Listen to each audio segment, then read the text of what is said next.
All right, thank you, Brittany. Well, Chloe Grace Moretz takes the stage in a second chance at life film, the longest winning streak in sports history, and we take a trip back to Sin City. Devin D'O'Leary of the Weekly Alibi is with us this morning to break down what's new in theaters. Devin, good to see you. Good to be here. All right, so the first one that I want to talk about, excited about it, loved the first one. It was a very graphic film, but very stylized, very cool. Of course, Sin City, A Dame to Kill For. Yes. The sequel coming back. Let's take a look.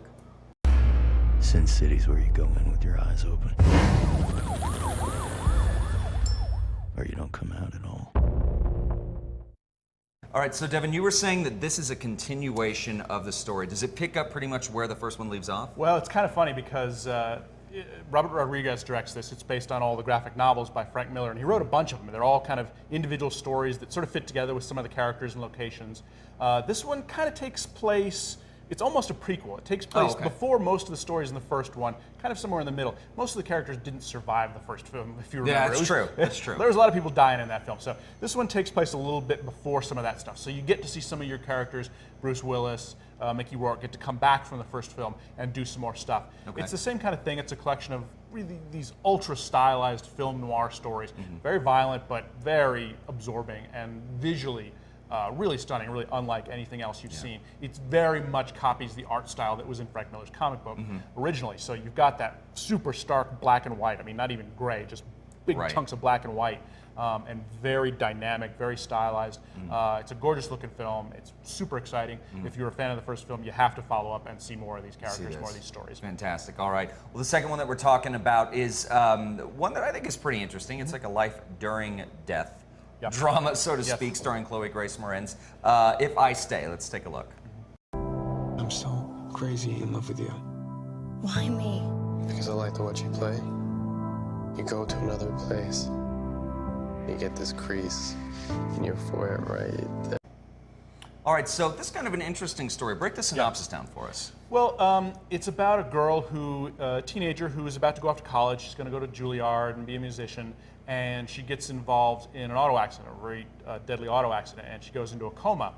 And suddenly her spirit is just sort of wandering around, looking at her life and her boyfriend and where she's gonna go and what she's gonna do, and having these flashbacks about her life, and basically deciding whether she's going to wake up from this coma and get on with her life, or whether she's just going to kick the bucket.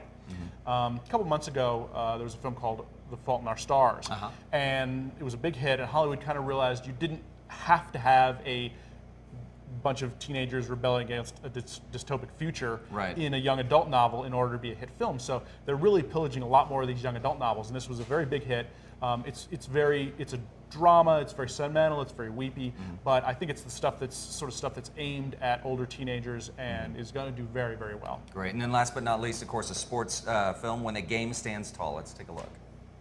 We will never experience anything like this again in our lives. My grandfather waits for me to get back from practice just so I can tell him how we're doing. I love you guys. We always say to finish strong, right? So Jim Caviezel starring in this one. Now, this is a story about the longest winning streak in sports history, is that right? Yeah, there was a high school in California, I believe, and for 12 years they never lost a game. Wow. Which is completely amazing. And then one day, of course, they had some bad things happen to them, and one day, of course, inevitably, they lost a game, and this is kind of the story of what happened afterwards.